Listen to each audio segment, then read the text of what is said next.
حدثنا أبو نعيم قال حدثنا زهير عن أبي إسحاق قال ليس أبو عبيدة ذكره، ولكن عبد الرحمن بن الأسود عن أبيه أنه سمع عبد الله يقول أتى النبي صلى الله عليه وسلم الغائط فأمرني أن آتيه ب3 أحجار، فوجدت حجرين والتمست الثالث فلم أجده، فأخذت روثة فأتيته بها، فأخذ الحجرين وألقى الروثة وقال هذا ركس. وقال إبراهيم بن يوسف عن أبيه عن أبي إسحاق حدثني عبد الرحمن. خوشبو تیری جوئے کرم،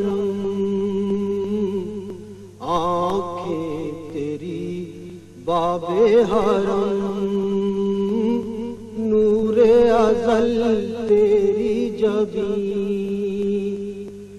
یا رحمت للعالمین،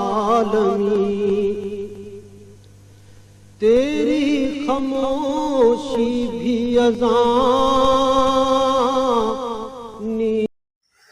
نبی کریم صلی اللہ علیہ وآلہ وسلم رفع حاجت کے لیے گئے تو آپ صلی اللہ علیہ وآلہ وسلم نے مجھے فرمایا کہ میں 3 پتھر تلاش کر کے آپ صلی اللہ علیہ وآلہ وسلم کے پاس لاؤں، لیکن مجھے 2 پتھر ملے، تیسرا ڈھونڈا مگر مل نہ سکا، تو میں نے خشک گوبر اٹھا لیا، اس کو لے کر آپ صلی اللہ علیہ وآلہ وسلم کے پاس آ گیا۔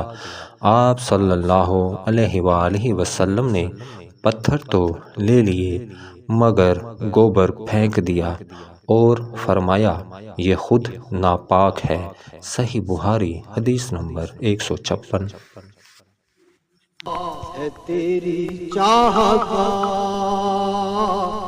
اس امت گمراہ کا، تیرے سوا کوئی نہیں، یا رحمت للعالمین،